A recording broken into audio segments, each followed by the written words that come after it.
Pro All tip. right. Welcome to Facebook Live. I'm waving now at the camera.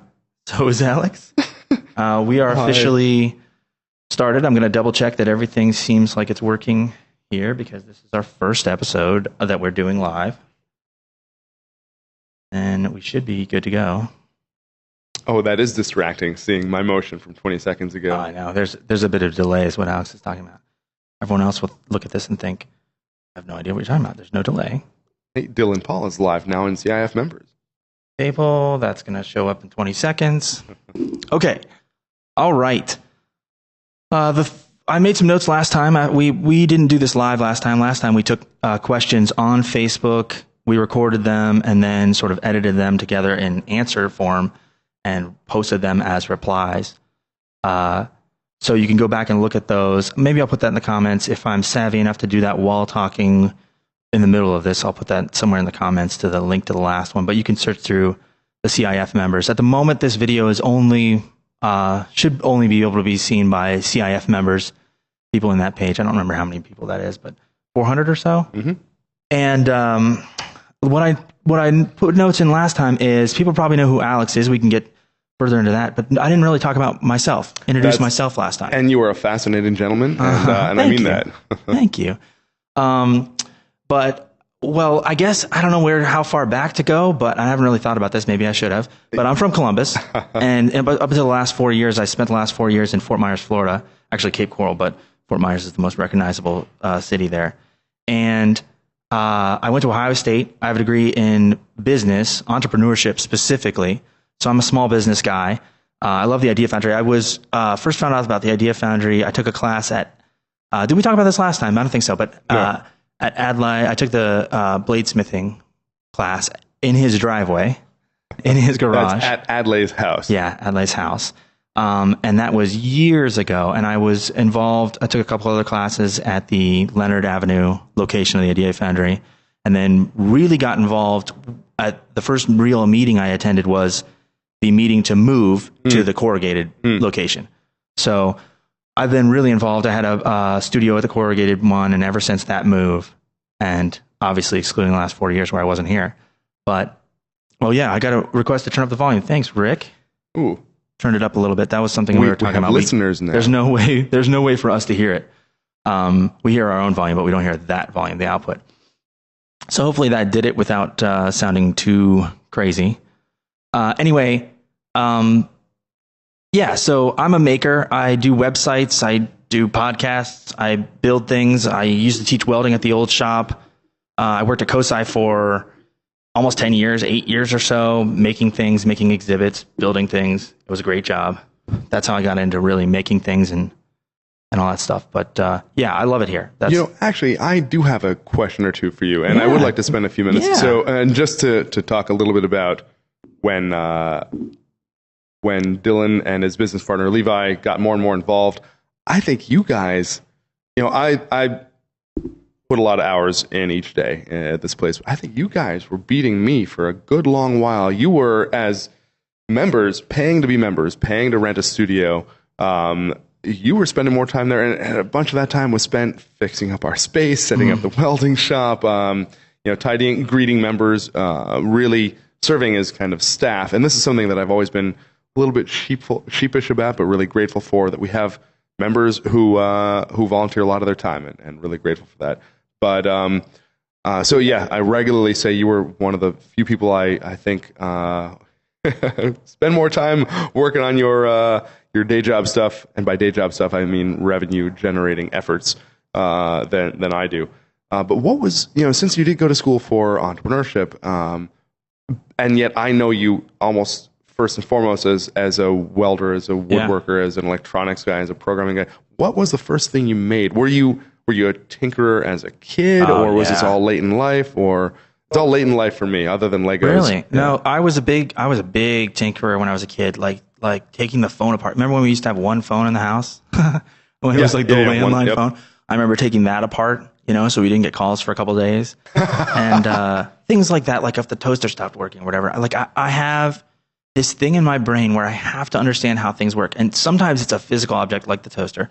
Sometimes it is like how the economy works. Sometimes it's an abstract concept, but I just have to understand. Sometimes it's people. I have to understand how things work. I'm just obsessed with that. So I've always done that. I remember, let's see, what would this be? 7th grade. So however old you are there, 12, 13, somewhere in there. Is that right? Around 12. Yeah, drive yet. I know that. And I remember I got into music and I would set up these like lights that would react to the music and stuff. And I just wanted to like sit in my room and have this like ambient like light show going on. And this is like before nowadays with an Arduino and stuff like that. I didn't know about any of that stuff. Sure, I was doing it all just hacking together flashlights and strings of Christmas lights and stuff like that. But now with an Arduino, I would have loved all that stuff, or a Raspberry Pi or some version of these basic microcontrollers. So hearing this, why didn't you go into an engineering or a technical degree? I guess because, I'd always thought about that. Like in the back of my mind, I thought mechanical engineering, or because I've always been into cars and literally mechanical things like that. But I don't know. I guess I didn't want to focus on one thing, or maybe I was, I just couldn't focus on one thing. But yeah, and I thought about electrical engineering too. There are times where I think I'm fascinated by those people. Seem like wizards to me, that they can just do this stuff with electrical engineering and combine these parts. And I'll just take a 555 timer and do this, no problem. And you're just like that. Some of that I've done. I've done plenty of circuit design stuff. That one of my favorite things I did. If you, I guess all these people will be local, but over at COSI. The Transparent Talking Woman is definitely the most complex job I did. And other than the graphic assets, I did all of it myself. I mean, it's a 60-year-old exhibit now, very old, but it sat completely idle for 20 of those years, if not more.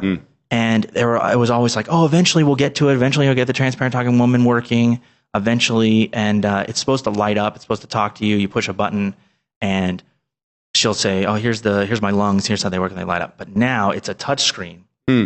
You interact with the video player, and then it sends signals out of the digital device into the real world through the circuit board, and lights up strings of LEDs and stuff like that. And then it goes from it does LEDs and incandescent, because it's the old technology inside her body.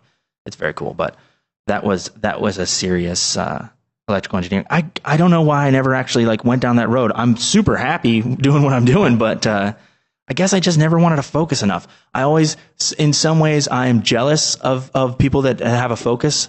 When someone can answer the question, what do you do? And they're just like, I'm an electrician. Oh, the end. I totally understand your domain. But me, I'm just a little bit of everything. Well, I like how recently you've said, I just say I make stuff. Yeah. Yeah, that's my resume.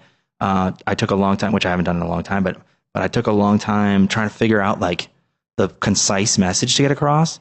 And at the top, it just says, I am a maker. I mean, it says other things too, but that's my concise, here's what I do. Here's what you're getting with me kind of thing. Yeah. Yeah. So anyway, I thought I would introduce myself. Hopefully people or anyone is listening or whatever. And the last thing I'll say here too is, a lot of people don't know many members have contributed a hell of a lot over the last few years to the success of the Foundry.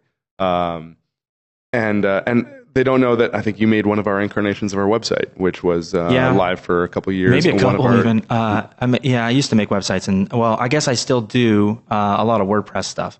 And at some point, we changed there. And even the class registration system. I remember that Event Espresso plugin. You made my personal website a while back. I think you made my brother's. All-around maker and grateful for it. Yeah, that was my real specialty. Was just people who are pretty smart enough to maintain it once I give it the website to you, but I'll set it up. I've spent time figuring it out, and for you, it's just going to be a matter of you would spend 40 hours figuring out the system. Why not just let me set it up in 10, or whatever it is. Yeah. And obviously working at the last shop, we did all kinds of stuff there. I remember making the sign, which is still up. If you yes. 1158 corrugated over in the Chicken District, which is 5th and Cleveland. Near there. Now the new Rogue campus is over there. But we made the sign that says CIF, Columbus Idea Foundry. Levi and I made that. In gorgeous Blade Runner font. Yes, it is Blade Runner font. That's right. It just, in my head, that seemed like the right font. And I remember one of these, when you guys were doing that, we didn't have a sign. A lot of people were confused. We looked like nothing. It was a little kind of industrial park. Mm-hmm. And you said, hey, we have an idea for a sign. We're going ahead and making it, and you can't stop us. Yeah. And I said, okay, you're right about that. If I hate it, I can take it down, but I'm not going to stop you making it. And no, it was great. We just made it out of the existing sign that was there. It said Bursma? That's right, the electronics distribution company. Yeah. That's right. And it was just like an aluminum basic sign, so we just sanded it down, cut it out. Angle ground through it. Okay, so it looks like more people joined, and I knew this was going to happen. We're trying to figure out the whole Facebook Live aspect of things, but I think every once in a while you just want to restate what you're doing. So we've been on for 10 minutes or so, and so far all I've done is talk about what I'm going to talk about. We're going to take questions. We've got some things sort of in the queue to talk about, and really it's just going to be the whole point of this is a behind the scenes of the Idea Foundry, let people know what's going on, and Alex just credited me with being pretty busy, but he's a busy guy. So now you have your chance to ask him a question if that's really what if you have something burning in your mind that you want to get out there. So as far as questions, the one that we didn't get to last time that we talked about that was asked again was about this is the downside of live. I guess I can go look it up. But last time it was asked about lockpicking. Why do we teach Bill Semp classes? That's right, Bill Semp. That's what I was trying to think of. So he teaches he's like somehow involved in lock sport, which is the sport of lockpicking. And that's a meetup that they regularly do. And also, I've taken this class at the old building, but he teaches lockpicking, which I know sounds crazy. And that's what he's sort of getting at there, is that a lot of people, that's the question he gets asked a lot of times is that even legal? Mm-hmm. Are you allowed to teach lockpicking? Are you allowed to possess the tools and all that stuff? So here I am actually finding it. But do you have anything to answer on that? Yeah, a few things. So when I began this business, and in 10 seconds I started it because I was an engineer. My sister is an artist. When I found out she's much better at making things than I was rather jealous. So this started as a hobby. Rented a garage, threw some tools in there, threw our shingle on the door, and I didn't want it to feel like work. I wanted it to be a creative and technical outlet. And so I picked the motto knowledge, talent, and mischief as what we stood for. And I figured if you have those three things, you've got a lot of fun, and it's an interesting substrate to catalyze other people's interests and passions and attract folks. So then Adlai showed up, and he started teaching blacksmithing. And Bill, who's he's a really interesting guy. He has his formal degree in music, but was really good at cybersecurity. And now I think his wife at one point said, well, you're a professional musician, but this is paying the bills and you seem to like it a lot. Why not become a professional cybersecurity consultant and just do music on the side? He also, I think, practices ninjutsu. Really, really interesting dude. But cybersecurity folks will help a company spend millions of dollars to make sure their infosec is safe, their website, their servers, all that stuff. But then someone who just busts in the back door and plugs in a laptop and a Cat 5 behind their firewall suddenly has access to everything. So physical security was something that info security people also focus on. And he's got great stories like companies that have spent millions on their cybersecurity and thought they had a good job of their physical security, had sliding glass doors. So if you enter it, you have to put your key card or code to open it. But if you're on the inside, as you're leaving, the doors open automatically. So people could throw like a slip of paper through the very narrow gap of the glass doors, and it would trip the sensor, and the doors would open from the outside. So little things like that. Think the movie Sneakers with Robert Redford and Dan Aykroyd 100 years ago. People who test the physical security of your building. So that was how he professionally got into it. But people who pick locks do it because they like the 3D puzzle that it is. And so they have a code. You can't pick any lock you don't own. And they have tumblers. They have big Tupperware containers full of, I think, is it 1 tumbler, 2 tumbler, 3 tumbler locks? So you can kind of practice with a very simple one first. And he and probably any physical or even info security person likes to say, security is just an illusion. It's the thin veil that all of us society operates on. But in addition to teaching those classes, he hosts the meetup.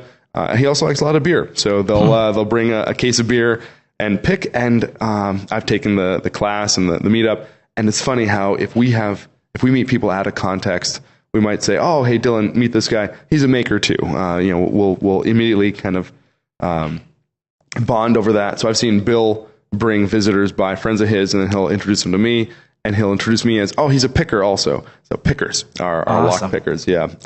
Lots of fun. I took that class, and then I went home and, you just buy a lock from Lowe's or whatever for $10, a hardware store. Let's not specifically pick Lowe's. And you can just sit there and pick that over and over again. Each lock has its own personality. Basically, what you're doing is exploiting the imperfections in the process of making these locks. So each one is going to be slightly different, and you figure out how to pick it. And you get to the point where it's a puzzle. I can pick this lock in 10 seconds or sometimes even faster. And I got to the point where I had like bruises on my hands from just like blisters or whatever from just doing the same motion over and over again, just trying to figure it. It's a very cool thing to solve that puzzle. And it's funny, one of our tenants just today actually said that they had a filing cabinet in their office they lost the key to, and they needed to file from it in the afternoon. Is there anyone who can get in? And I sent them to Matt Hatcher, our shop manager, and said, he'll either be able to pick it or drill the lock out, get in somehow. So I ran into them later and asked if they were all set. And said, Matt worked his magic. I don't know which way. That's great. But fun That's stuff. great. Yeah, it's one of those rules. Yeah, you either have to own it or have permission, obviously. So like a locksmith or somebody like that. And one of the reasons that cops don't mind that lock picking is taught is they said, look, thieves don't pick locks. Yeah. It takes too long. They use a brick, they use a hammer, they find another way. Right. It either takes too long or it's not something they're interested in taking the time to learn and get good at. A thief is just going to break your window, break down the door, or whatever.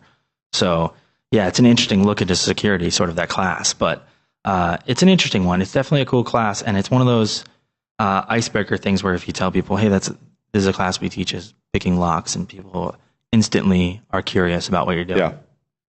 Okay, so in the interest of Facebook Live and the potential for people just joining, I'm Dylan Paul. I'm a member here, and I'm here with Alex Bandar, and we're just answering some questions, doing a live behind the scenes peek at the Idea Foundry. I keep reminding myself that I need to restate what we're doing here. We're in the same document, so if you wanted to, you could always type the word poop and you can see it. Yes, that's right. And you did that. I see the word poop at the moment.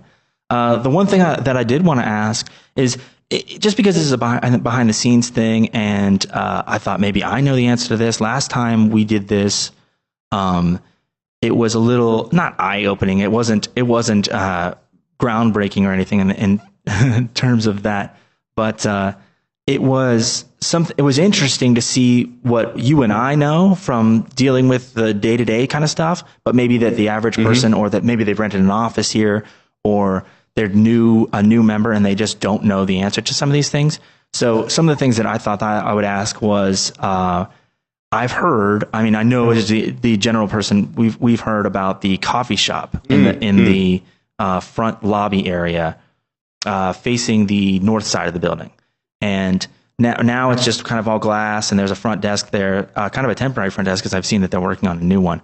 But you want to talk a little bit about what's going to go on there?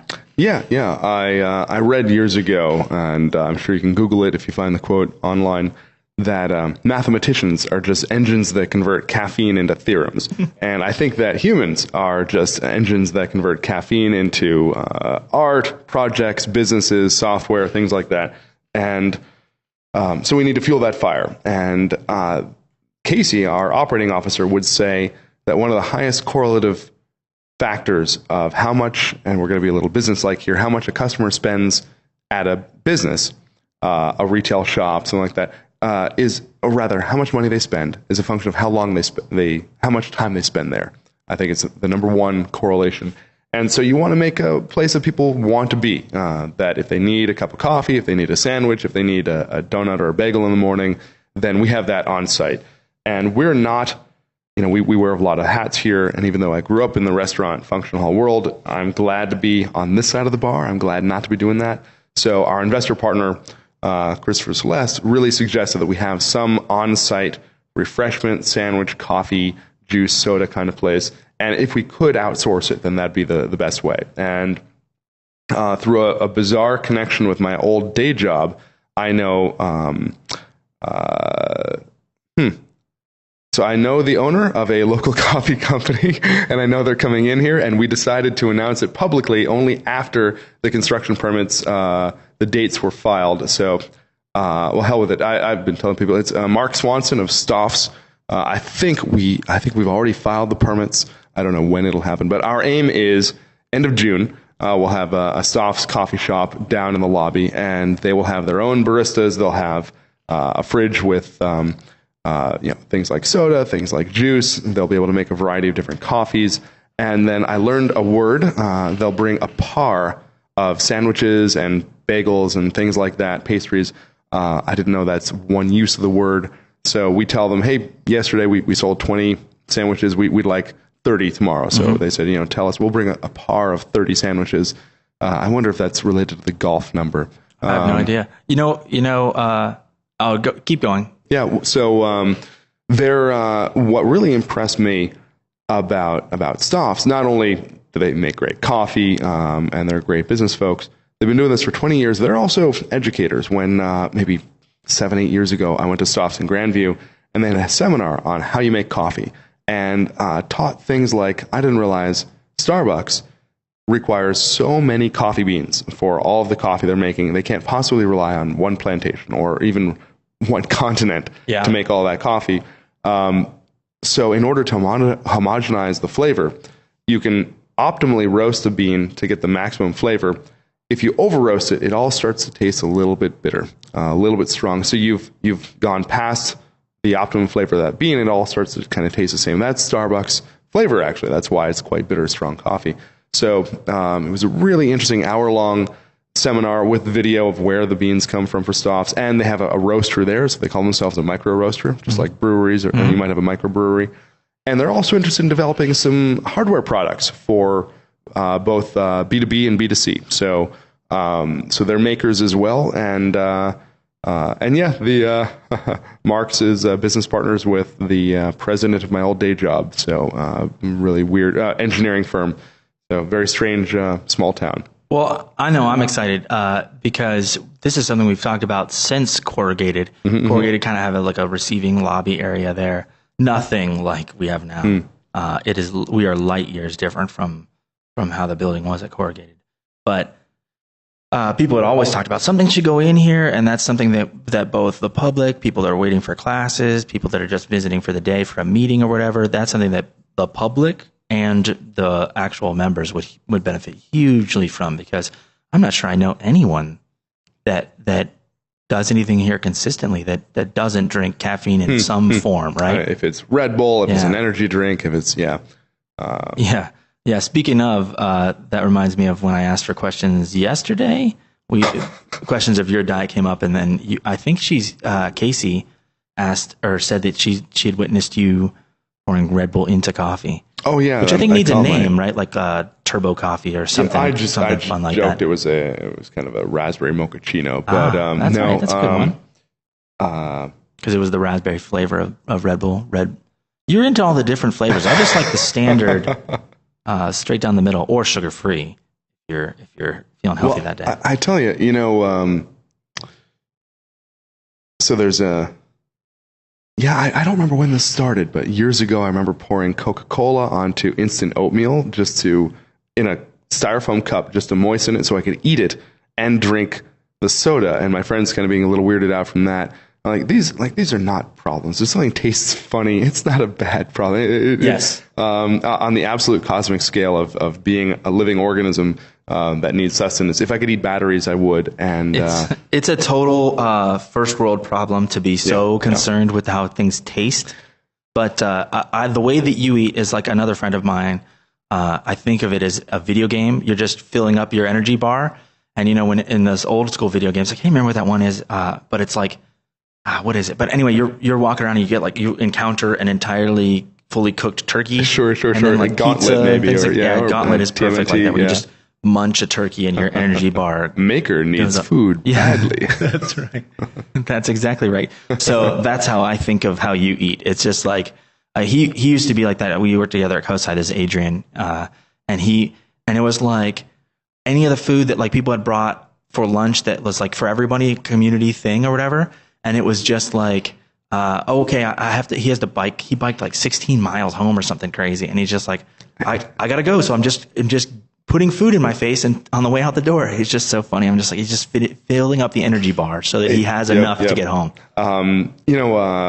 A bandolier. It's the the ammo belt over your shoulder. I've wondered if you could make that with like little cartridges back when we had negative films, like an analog film. You had a little film roll. I've thought about that, or a tool belt where one is full of almonds, one is full of cured meat, one is full of what have you. So every 30, 45 minutes, just pop one. Yeah. Just keep going. Yeah. When we were talking there, I had an idea. Oh, something I was going to mention is, since this is behind the scenes, and some of the things I wanted to talk about was things that, like, you may, if you're a member, you may not know we offer. And it reminded myself of things like the Tuesday lunch. Oh, sure. That we all have lunch that sometimes it's different people that make it, but it's in a sense provided by the Foundry, but it's a community lunch on Tuesdays, and it's usually somewhere between 12 and 1.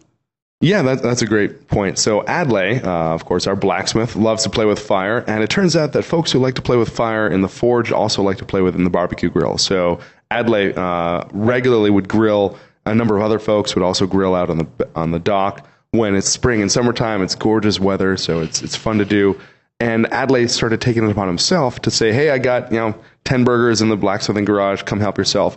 And he was paying out of pocket for that, and I started getting a little concerned that 10 people are showing up, 15 people, and I didn't want him to feel obligated that he had to overbuy and do this. So I said, "Hey, look, we'll be glad to pay the grocery bill if you put in the effort, and it's not inconsiderable. Firing up the grill, Sure. making the stuff." One time, he forgot a spatula, a burger flipper, so of course he forged one, and he has his wrought iron burger flipper down in the blacksmithing shop. But you're right. Then there were a few times where Adlai, he couldn't make it for a Tuesday, and other people, either they were bringing sides or started taking it on themselves. Mm-hmm. I know Callie has done this a number of times, and really sweetly too. One of the things about the shop that I love, I think, our shop manager, Mr. Matt Hatcher, just got engaged to his lovely Irish lass, Rebecca Gimblet, and Jerry is one of our members, and he tends to keep to himself. He works on his own thing. And I figured he was one of those folks who comes in, does his stuff, goes out, and that's perfectly fine. If you're an Idea Founder member, it's also perfectly fine to come and be very, community centric. But today he posted that he's going to be the guy doing lunch for next Tuesday in honor of Matt and Rebecca. So he's bringing hot dogs, and it'll maybe our first themed Tuesday luncheon. So that's fun. I got to note that the volume was still low, so I turned it up some more. Thanks, Blake. So that is interesting. So that will be Monday that you're talking about specifically. Tuesday. Oh, is it Tuesday? Yeah, I thought I saw it on every Monday. Let's double check. We got to get our producer on it, which is us. So they're listening. I guess someone could probably just comment on that. Let me think of what else I was going to say. Oh, so when we talked about which, by the way, that was a world exclusive, dropping the Stoffs bomb of the coffee shop, since you said you weren't supposed to give that away. But anyway, we've got that coffee shop going in there. So the real question among the hardcore makers is, what happens to the ping pong table? This is a significant question. We're kicking around maybe the next phase of development at the Idea Foundry will be the basement, to make that something of a rec room, So seal the concrete floor, add some more lights and electricity, a few throw rugs, a couch, and we have a ping pong table that gets a lot of use. We also have an air hockey table and something else. It's not foosball. We got something else kicking around, but I'd like to see that. One of our members, Chris Cannon, he makes pens. I was wearing his T-shirt earlier. Pens out of rebar and a whole host of other materials. He just said, hey, I'm getting around my ping pong table. This was maybe a year ago. And does anyone want it? So we picked it up. And my God, that, what is it, maybe 8 by 10, 80 square feet of real estate for that thing transformed the after hours and even a little bit of blowing off steam time for during the day. In fact, to the point that there may be half a dozen people who are playing regularly, but now Will Nickley, one of our drone throne guys, got an account for the Idea Foundry on Rankade. It's a ranking arcade kind of game system. So now a few of us are actually tracking our games, and it added to a little bit of competition that was already there. Now it's a whole lot of fun. So either I'm thinking that we'll go down into the basement and we have a couple of work parties to tidy that space up, or maybe it stays up folded up during the day. And the way the coffee shop is going to work, we think it'll be open morning, and then most coffee shops aren't open till late evening. But we have a couple of distinct populations at the Foundry. We have the members, co-workers tend to come in around 9 a.m. for the 9 to 5. We got a lot of the workshop members who come in late morning, late afternoon, and then we have students, most of whom are adults, so they tend to have day jobs. They come in around 6:30 for our classes. So I didn't want a space where, if it were a coffee shop that were open 9 to 4, and then the members, the students come in at 6:30 or 7 o'clock at night, and they walk past a shuttered, gated, dark space. I'm like, why isn't that open now? So one of the things that we've been grateful for Stoffs is they've been talking about how they'll be open maybe an hour or so past the last class start time. So when people come in, if they're waiting for a class, there's a place to do that, to get a cup of coffee or a little pick-me-up. Which those classes, those evening classes are usually 6:30, somewhere in there. So they might be open till 7:30, 8 o'clock. Which I think would be great. You alluded earlier to me keeping crazy hours, absurd, or you're thinking quantity, but yeah, we used to call it second shift. Or we'd come in at 7 and start working. It's actually nice. The few people here that are here late know this, but it's sort of a secret of the Idea Foundry. Todd and I were the other day, were joking because we were the only people on the second floor, and we crossed going to the bathroom, and I was thinking, Todd, it's so nice that we have this office to ourselves. Like, you basically have this entire beautiful second floor, just like spread out, do whatever you want. So the same thing is true about the first floor too. If you have a project that takes up a lot of space or something, or you are really going to get loud or whatever you're going to do, it's great to come in late at night. Did we say for sure, because it looks like Monday, it is Monday, that they're doing the barbecue. Monday barbecue lunch celebrating Matt and Rebecca. Great.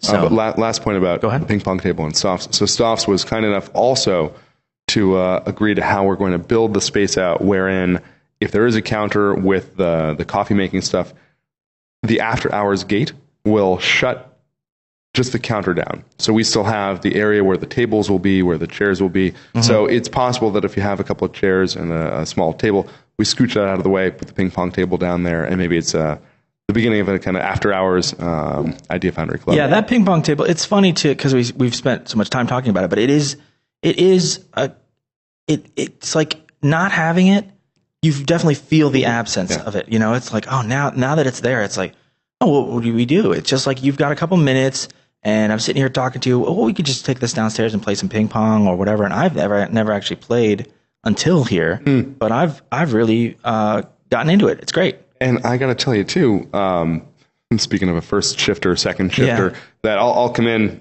8, 9, work till, midnight, 1, but at 4 o'clock, 5 o'clock, it's nice, just 10, 15 minutes. It shakes it up. If I go to Land Grant, if I have a beer, that really ruins me for the evening. I can still work, but I'm not very focused. So it's a good way to just blow off a little steam. The other thing that I really, really like, a couple weeks ago occurred to me that, the lobby area is open to the whole stairway and then the whole co-working space. So I was up on the mezzanine and I could hear muffled shouts of delight. It wasn't distracting. I could hear the squeaks of sneakers on the floor, and I could hear the balls bouncing on the table, and it sounded like walking by a high school gym or boys and girls club, and those are only places where fun happens, you know. And so hearing people having fun immediately created this this atmosphere that wasn't just library like and working and development and business, which is one of the things I cherish about this place. There's two things that I wanted to mention on that you talked about. There is a definite like shift change at like 6 to 5 to 6, somewhere in there, and a lot of ping pong happens there where people are headed out for the end of the day, and I'll try to get in on a game there, and then like it breaks things up. It's like, okay, now back to work. Now that these guys are headed home or whatever they're going to do, their next thing they're going to do, go out to eat or whatever, and then no, I lost it. I don't remember what the other one was, but anyway, yeah, it's great. It's great to be able to do that, play ping pong down there. Oh, that was the other thing was up on the second floor. We are specifically trying to let everyone know that it's not a library. It's not a dead, quiet area. You can have conversations. There's no, I don't know. We haven't figured out the perfect way yet to get that message across, but don't be afraid to unzip your book bag or move your chair back. I'm glad you said book bag. Why is that? Oh, right. I'm talking about book bags. I don't know where your head is at. But anyway, things like that where you're making a little bit of noise. That's the whole point, is that we're a fun place where a lot of different people work. So it's not a library. It's not a quiet place. This is a really interesting point because, I've said this a number of times before. I joke that if you want to start a pizza place or a law firm, there's a century of business case study that tells you how to anticipate costs, what your business plan should be, what your market is, how you operate. But creating a makerspace, creating a co-working space, these are still pretty novel industries, and there aren't a lot of successful case studies. So when we built the workshop aspect of the makerspace, which was the first 7, 8, 9 years, we kind of knew what we were doing, and we knew because of tools, because of noise, because of the mischief we like to make, it's a boisterous kind of place. Mm-hmm. And then thinking of what a co-working space looks like, where people do software programming, business, they create art, graphic art assets. It does seem more office-like, and offices tend to be a little quieter. Mm-hmm. But when we onboard folks, we say, hey, look, this building, you're going to hear tool noise downstairs because we're an open office environment next to the grandstand. If we have a presentation, you're going to hear people talking. You might hear some music. So we've intentionally kind of set the perception that it's not a library. Having said that, if I go to a coffee shop and I work, sometimes I have music playing, and that's nice. It's kind of white noise. But if I really want to concentrate, I'll put my earbuds in. And if I don't like the music they're playing, I'll play music louder in my earbuds over that. Now it's too loud for me to actually think. So I've thought, do we do music? But everyone has different tastes. I've thought we should do some like a Wednesday night DJ night where members pick that. We can now broadcast through our emergency broadcast system in the building. But I think in order to tell people, and you're right, there are folks who feel embarrassed to scooch their chair back. I think maybe in 1 or 2 places of the second floor, we should have a TV mounted to the wall, maybe in front of a couch or a couple of chairs, that's always at low volume, playing either TED Talks or something we can legally license and display, YouTube videos of interesting things, even just light music and interesting videoscapes, simply so that there's some noise there that does break the ice, as it were, and gives permission to talk a little bit. Yeah, we've talked about that a little bit, or I don't know, an Xbox or a Wii or something like that. Not to get too crazy with playing games and yelling back and forth or anything, but just something that, like you said, break the ice. Perfect. But yeah, that's another thing too, is that on the second floor, sometimes there are events. Sometimes there are things going on there where you might hear some. It's not crazy loud or super distracting, but basically a larger meeting is going on, and so this is the perfect place. I think it's cool that stuff goes on, but if that's not your thing, there's always places to hide in this building where you can go and it's quieter, or like you said, put in some headphones or something like that. It's never going to be that crazy that you're not going to be able to hear. Okay. So then something that I don't know if you hit on a little bit was about the basement. Did you mention that you think the basement could be the sort of rec room of the Idea Foundry, and that we move things down there? What do you know any real plans? Do you want to? Yeah. Talk about it.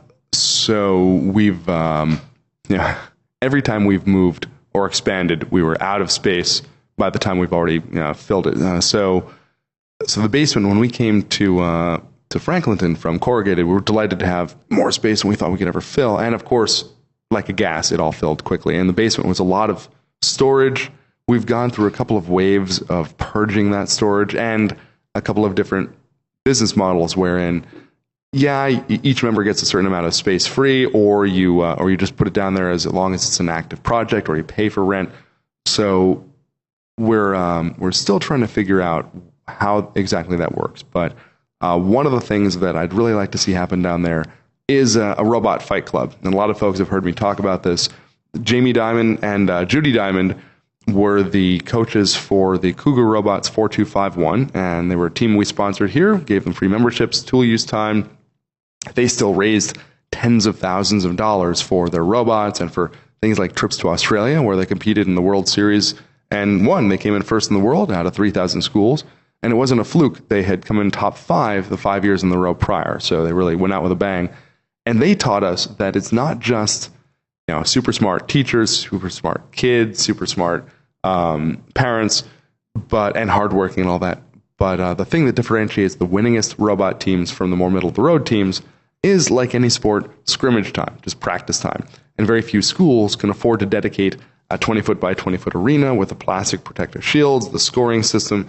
So I think that if we could do that in the basement, then people could practice. We could have high school teams bring their robots. Adults could do battle bots. They could tweak their machines with the tools we have on the first floor. I know that would be fun. I bet we could find a sponsor or two for that. The PASS Foundation is an educational nonprofit here in Columbus. They have a beautiful facility off of Kinnear, right across from the Metro School, where they do have a large arena as well. So there is a place already in town. I don't know if we'll duplicate that effort, but either some place to have fun, loud mischief like that. We did put in a new staircase down there in the last year that has access to Lucas Street, the alley in the back. So we have people could enter it from the street without going through the Foundry. So we could do something different, like Christopher Celeste has even suggested when he went to Newhouse, New York City, which is a great co-working space in New York. They have a basement a lot like ours, and they built a 90-seat movie theater in between a couple of those pillar things. So you can pack people in pretty densely and have a light, tight, sound quiet space. So right now it's mainly storage, and we're kicking around the idea of Robot Fight Club or Rec Room, but I think we absolutely need some kind of Rec Room space.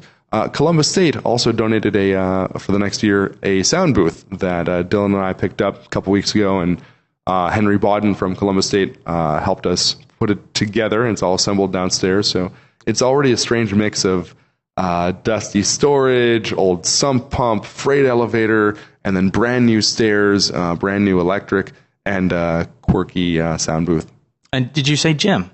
Oh, that's right. And we have the Idea Foundry Fight Club. We have a little bit of a weight room, a few treadmills, bicycles, and elliptical. Yeah, it's perfectly functional, especially the fact that most people don't know it exists, and anyone's able to use it. So just head down there and check it out. But yeah, you talked about the Whisper Room. I think it's a brand name, but I see. It's basically a one-person sort of sound booth. If you were doing a voiceover for something, or I don't know what you were, but a one-person narration kind of thing.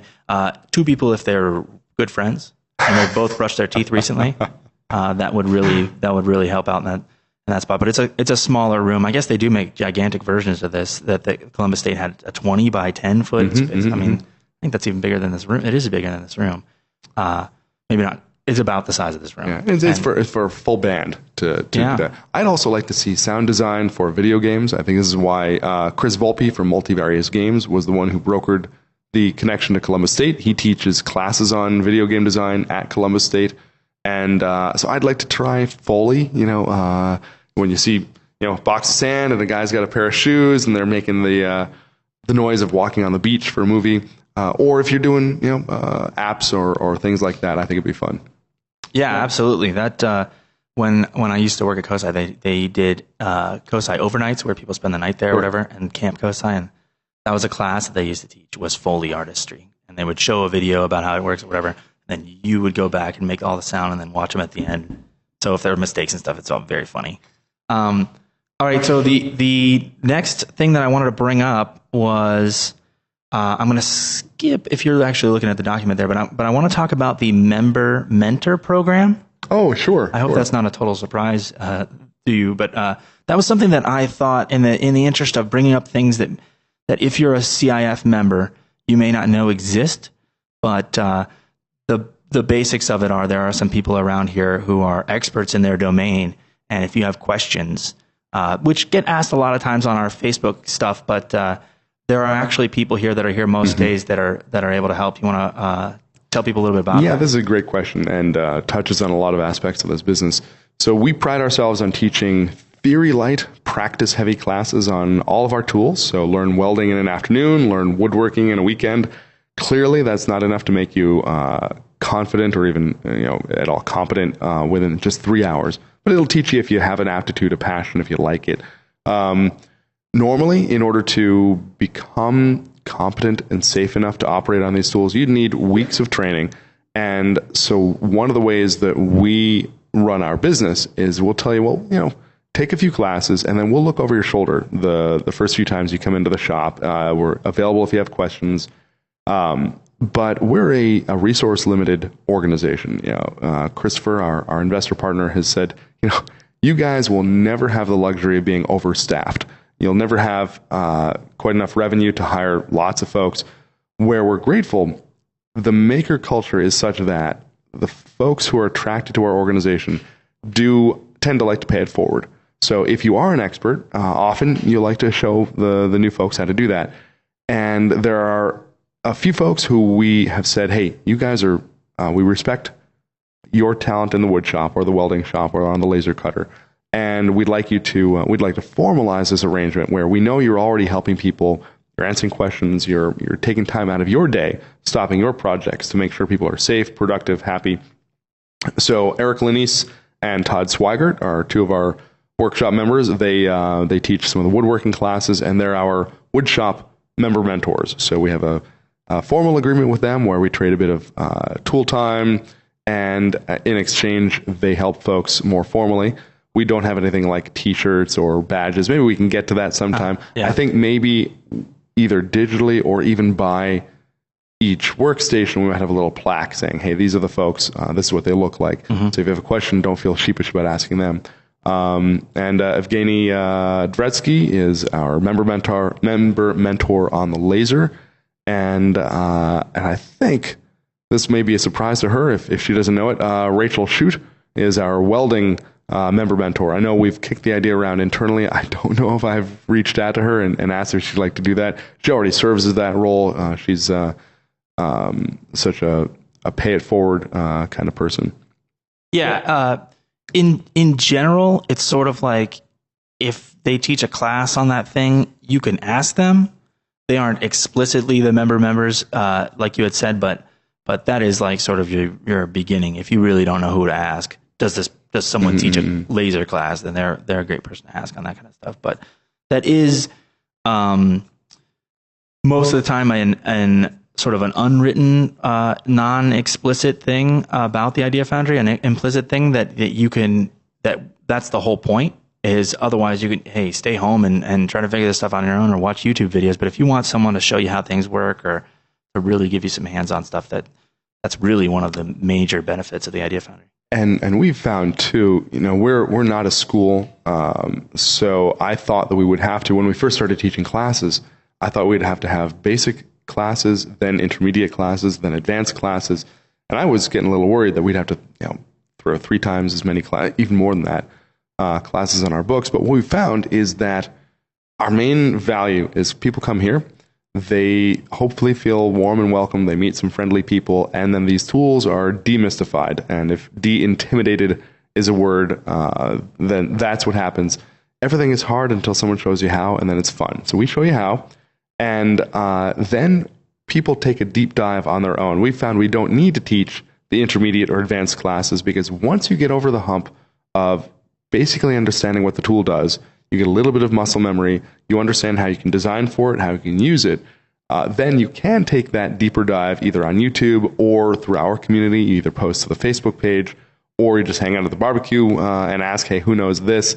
And you'll typically find someone who already either knows how to do it and is happy to tell you, or someone else who thinks, hey, that's an interesting project. I'll be a workout partner with you and figure it out too. That's a good, I know a lot of times you make analogies to this place being similar to a gym, but that's completely correct. Is a workout partner. It is also in that same way about a gym. Going the first time after you've taken a class, coming back the first time to use the welding area and trying to remember all the different settings the person said. It's a 3-hour class, but there's a lot of information thrown at you.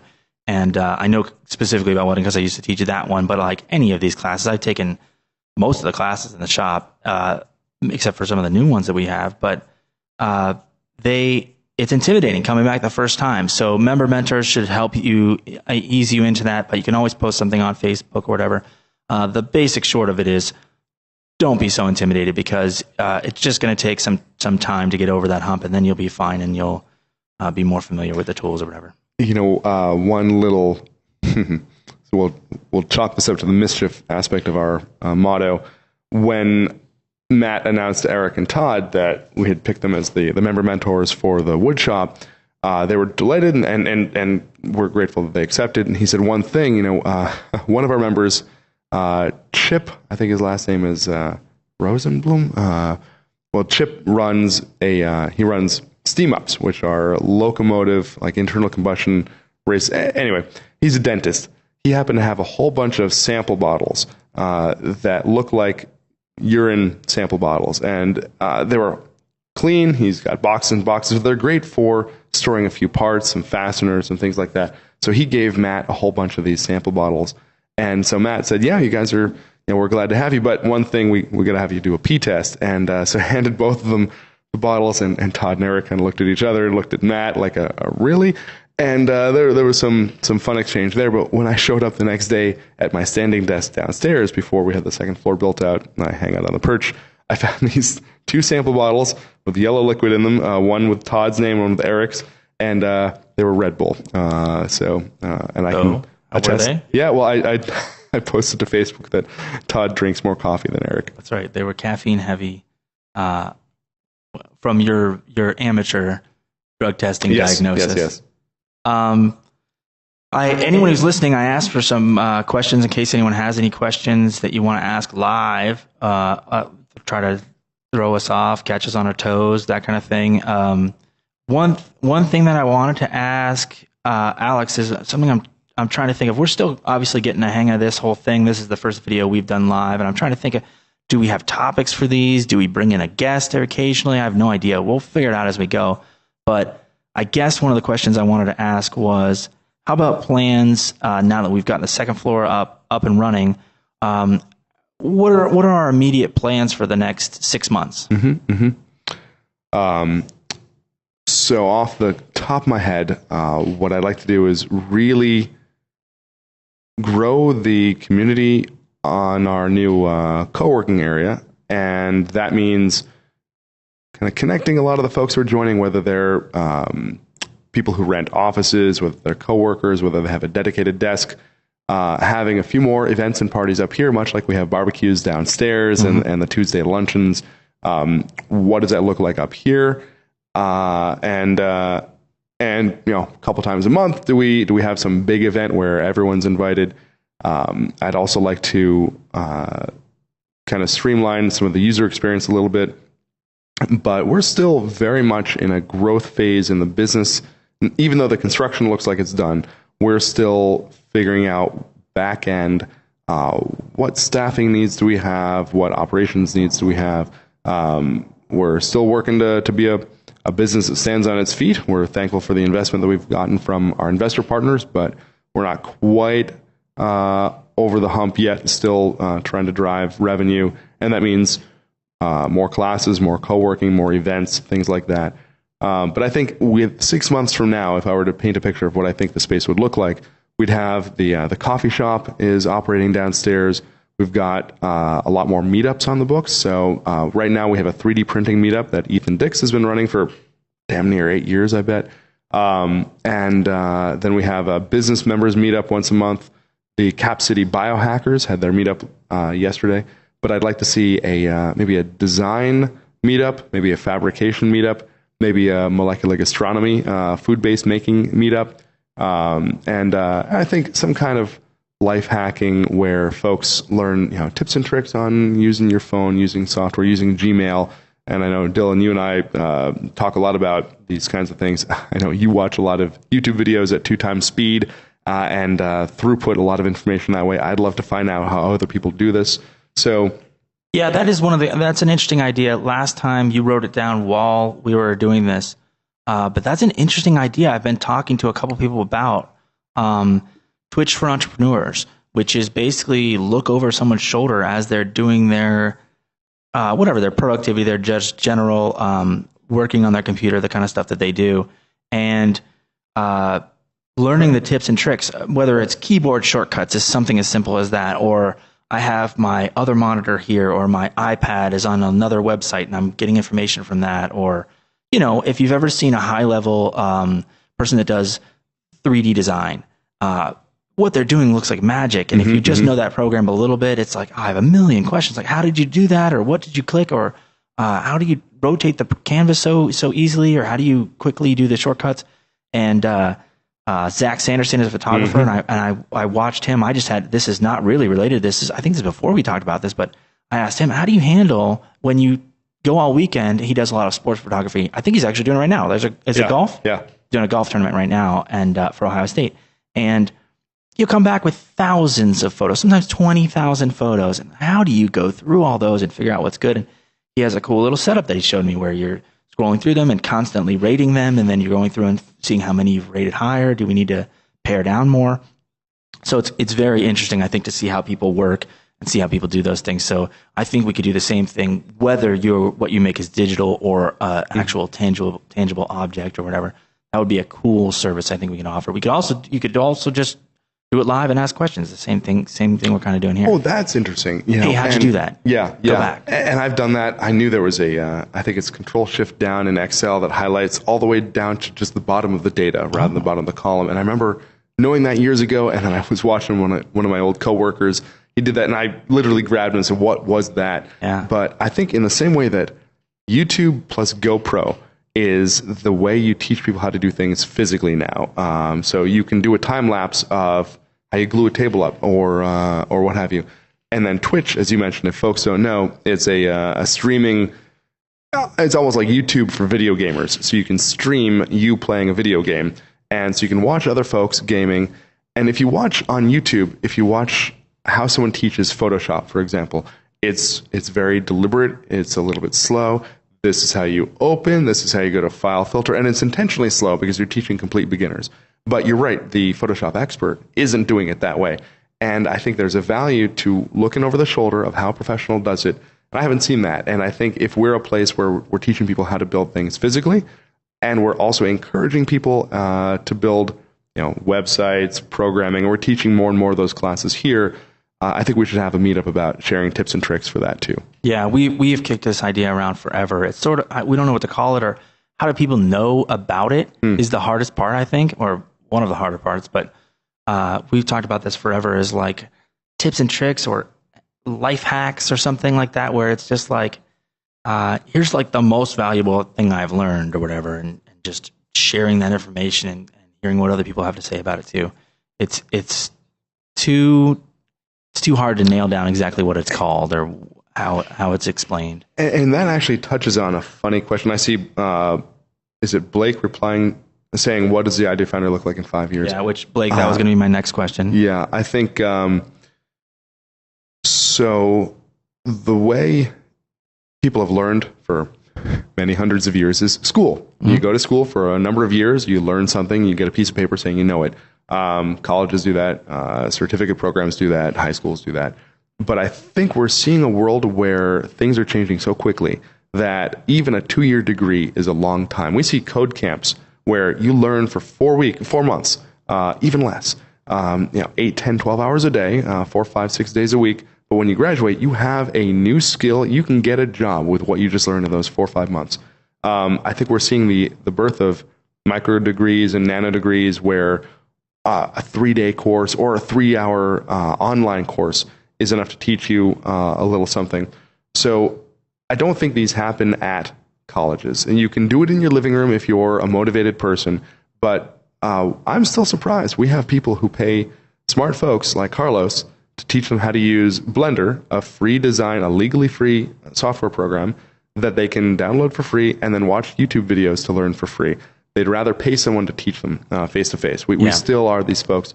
So I think a facility that is a lifelong learning center where you can come and learn a new skill in a weekend, in a week, in a month, face-to-face with other people, whatever the name of that is. I don't think we have a name for it yet. Yeah. And it's not quite makerspace. Either we struggle to define or we strive to expand the definition of makerspace, meaning it also means lifelong learning. It also means digital work. It also means business.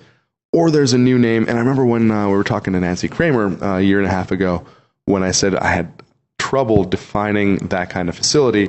She was very flattering. She said, well, Alex, I think you call that an idea foundry. Yeah. And True. So I think in the future, libraries might be a good way to do this. I think as people read fewer and fewer physical books and libraries are putting in more computer centers, even 3D printers and things like that, I think that might be a place. I've also heard a phrase, instead of earning a living, now you learn a living. So so I think in 5 years, we'll see the Idea Foundry will be more than what we've been proud to develop our base with, which is woodworking and welding and blacksmithing and 3D printing and robotics, and recently expanded to graphic arts and entrepreneurship and marketing and business up here. I think we're going to have a one-sentence phrase that means everything I just spent the last 3 minutes talking about. Yeah, I completely agree. And the interesting thing is now we sort of have the infrastructure, especially on the second floor. We're still developing a little bit more of that, but it is the kind of thing where we need to get together people and do that next step of learning. And it's an interesting thing to talk about too, because you and I have been talking about this a lot, and I know a lot of our different members have a lot of opinions about the nature of education, the current model.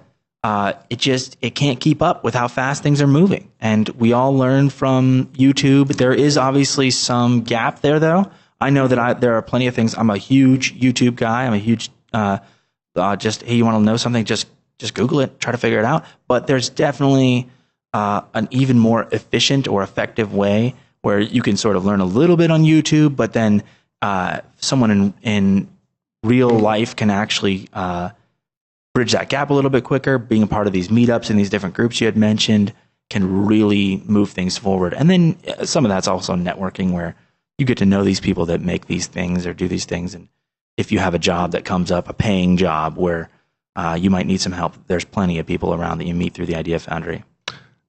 And I'm going to take 60 seconds and get a little weird. I don't know if we've talked about Brunelleschi's Dome in previous podcasts, but in Florence, Italy, and I think it's Florence. People can Google me and double check. But what I love about there's a fellow, he's a professor here at OSU, Professor David Staley. He's both a professor in the history department and in the design department. Crosses bridges, connector. He actually introduced us to one of the board members of the Franklinton Development Association, Dr. Kim Keel, who was COO of COSI. Those two really connected us with Jim Sweeney and really landed us in Franklinton, so grateful for their vision. But David Staley said Columbus is struggling to be a peer city with Pittsburgh, with Portland, with Austin, similar sized, similar growth rate cities. But he said, no. We should strive to be Renaissance Florence, Italy, where you have artists and scientists and business people and merchants and engineers and architects and students all congregating in the town square, all doing things. And back then, scientists were artists. Artists were anatomists. Definitions were a little bit blurred. But Florence in the 1400s, 1500s wanted to build a new cathedral. And cathedrals take, 100 years to build, literally.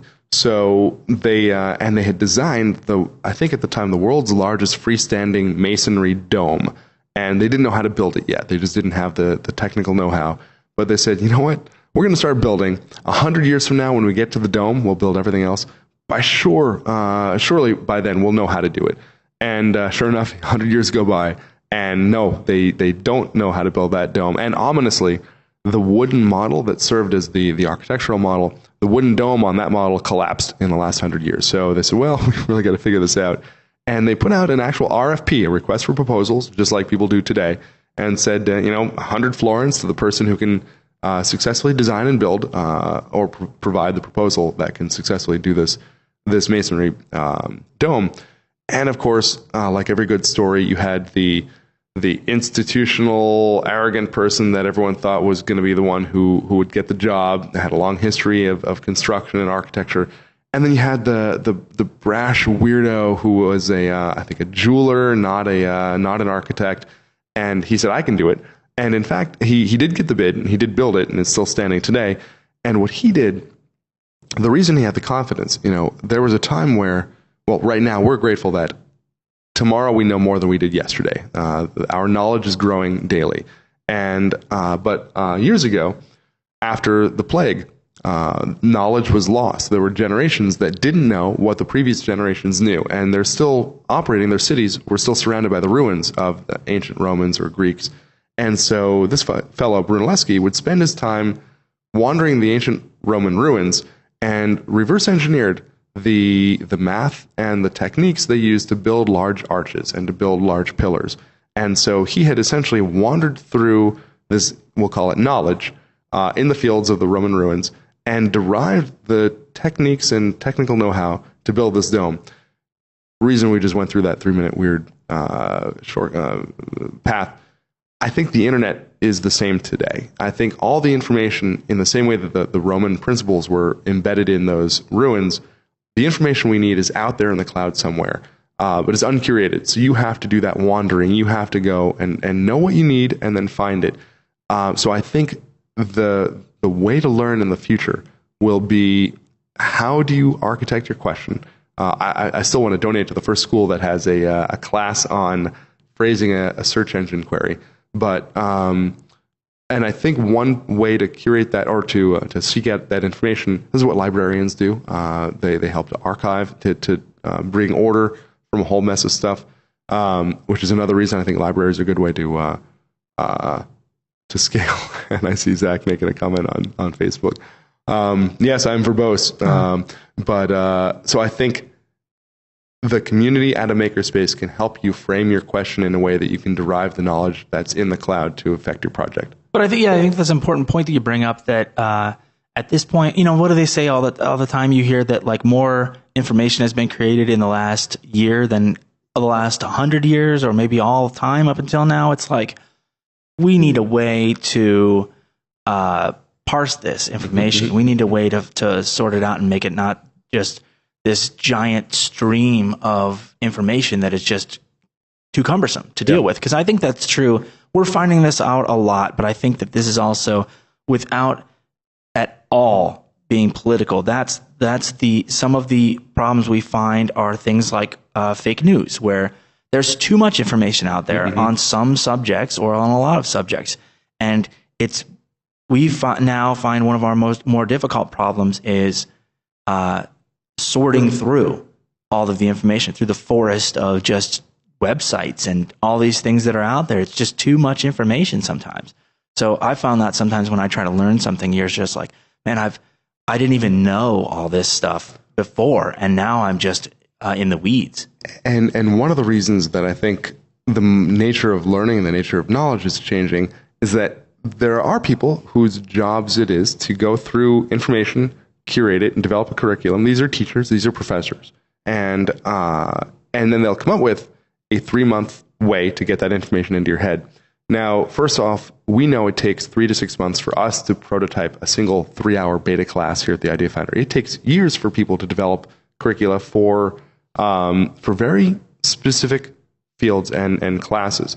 Now, in the same way that we can't anticipate every project people want to make here, we can't make intermediate and advanced classes for those folks. I doubt colleges can make a curriculum for every single thing a person wants. So increasingly, what I think we're seeing is the need for people to learn how to organize this information into something they can act on in a week, in a day, in a month. Not on the scale of months and years, but days and weeks. Yeah, to get to the point where we're agile in that sense. So, I guess we could talk about Blake's question, which was on the things. I don't know how I missed it when I was trying to think of all the things that may be going on behind the scenes that people may not know about. But I know I've heard plans for a rooftop patio or a deck up there on the roof. Yeah. It's an underutilized resource at the moment. What are the plans for that? Sure. So still a little bit in flux, but we have a beautiful rooftop, and we spent a chunk of change, and Mr. Compton built put a great new roof on there. So it's well insulated. It still has a vinyl top, which is walkable for service people to fix the HVAC. It's not great for boots with heels like I wear, or high heels, or things like that. We don't have a guardrail around the top of the roof, and the I forget what you call the little fence running the edge. Sounds like an old castle wall. But it's only a couple of feet high, so we need a guardrail. We need something to protect the roof material. And if we build a full wooden deck, and we find out there's a leak under it somewhere, we're gonna have to pull that deck up to fix that roof. But it's lovely out. We have 2 doors out there. We're by code permitted to have about 150 people out there. The width of our ingress egress doors, the width of our stairways down to the emergency exits, and we strove hard. We spent a lot more money than we had to build large stairways to accommodate that.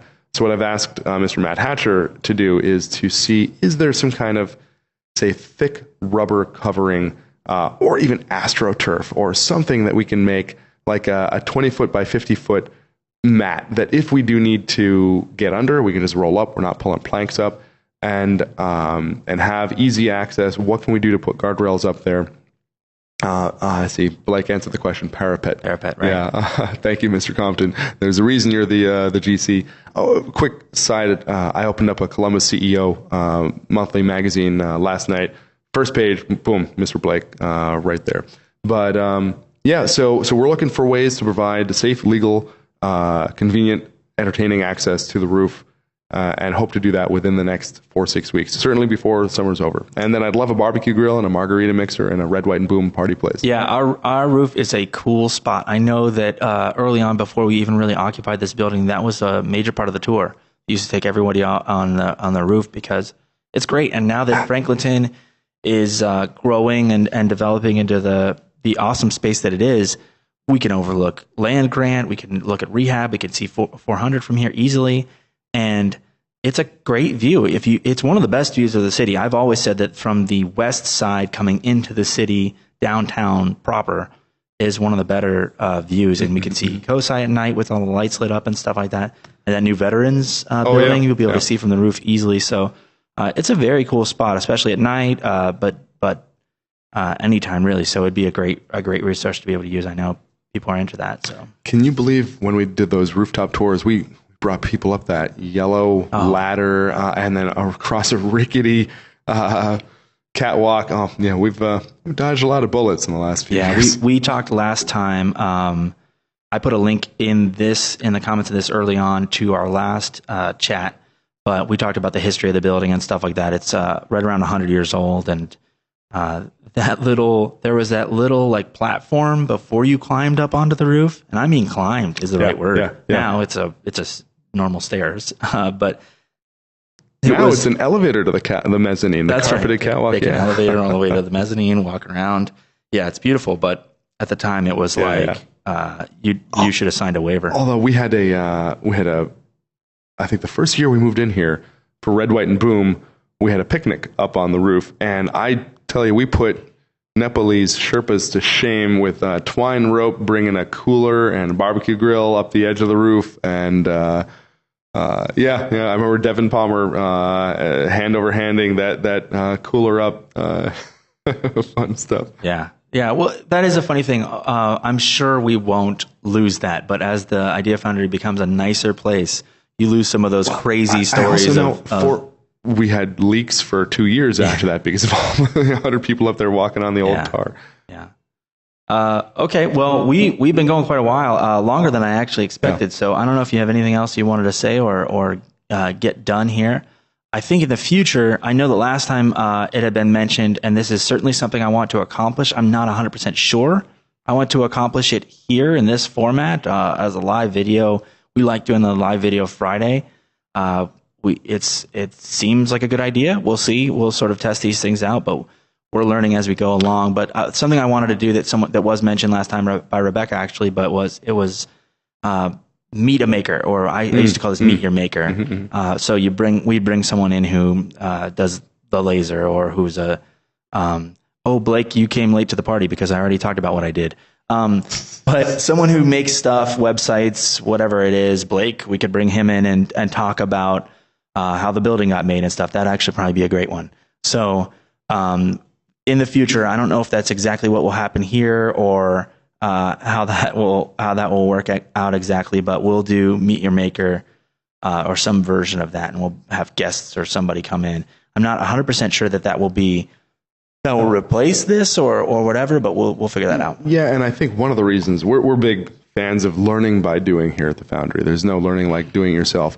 And one of the reasons that Dylan and I are glad to kick the tires on this whole podcasting thing is that once we figure it out, we can teach other folks. And I know Chris Kling just taught a podcasting class last night, and then provide this as a platform to people who want to talk about your own stuff, grow your own brand. If you're just a quirky, fun person, get your personality out there, and that we may have one place where half a dozen or a dozen podcasts reside, and they're not all necessarily Idea Foundry branded, but they're all maybe Idea Foundry related in that we have members and teachers and folks here talking. So that as we figure this out, not just technically recording the audio, but then how do we interact with folks? Do you always have a producer present? I think that's something we'll pass on. Yeah, we didn't say it explicitly, but sort of one of the questions is what's up with the podcast stuff? So, or what is the future of the podcast stuff? At the moment, this is the Idea Foundry's equipment, and Chris taught that class, but it's more like using your iPhone, sort of DIY, just the very first podcast, get it out there, how to publish it, that kind of stuff. But what we have here is professional level. We have 4 of everything. So we have 4 microphones. Obviously, at the moment, we're only using 2 of them, but we have headphones. We have individual levels for all the sound and stuff going through the headphone amp. We have Zoom H6, in case anyone's interested in that kind of stuff. But basically, what the whole point of it, it's a multi-track recorder, so that my audio is separate from your audio. If we go back and edit it later, I can turn myself up. I can turn you down. I can try to remove the echo on my voice. I can, whatever we wanted to do, edit something out. If I talked over you, that's something I've done in the past where if what you were saying is more relevant than what I was saying, and I'm just talking over you or trying to add in a noise here and there that doesn't really contribute, I can cut myself out or turn my volume down. But this equipment will be available for people to use, just like anything else we do in the Idea Foundry. You take a class, and then we set you loose. So that'll be the basic idea there. But we do want to use it for. Especially, this is something I think is interesting, to be able to do the live version and the behind the scenes and get to know people that do things here. So I think that's it. I don't know what else I was going to say about the podcast stuff when you were saying, and I thought I had way more. I'll put this, where Dylan sets this up in the West Conference Room and then breaks it down each time. And that's so that we can use the room as a conference room when we're not podcasting, which is only a handful of hours a week. Yeah. But it does take some time. And I think we're looking at creative ways to make it a little bit more permanent, whether it all sits on a rig that's suspended from the ceiling that you can just conveniently pull down, or even I'm looking at the brick wall here, whether we mount it somehow.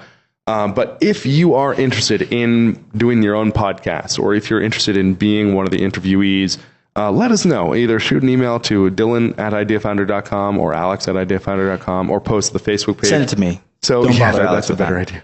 So this way we can know, if it's 3 people, then 10 minutes setup, 10 minutes breakdown, that's fine. If it's 30 people and they're really getting interesting media out there, then that's a different story, and maybe we'll dedicate a permanent rig. That's something I didn't think about. I thought about going and asking individual people, do you want to do this? I find what you do interesting. But then I thought, like you said, it might actually be good, because maybe people don't, maybe people are nervous or feel like they're not going to talk very well on a thing like this. So if you do feel like this is something you want to do as a meet your maker type format, and you want to talk about what you do, send me an email or comment here or whatever, because I think personally that would be great. And some of it's just literally getting to know people, faces you see about the Idea Foundry. Oh, I had no idea this guy did this for years or worked at Apple or whatever, like Chris did. It's like, who knows what kind of stuff that people have done in their background that you could find interesting or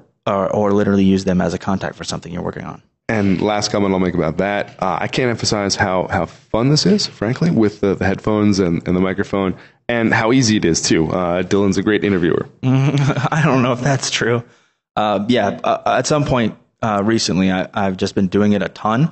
So I try to spend hours a week just talking into a microphone with headphones on, so that it becomes at some point, hopefully, a version of natural that isn't too weird.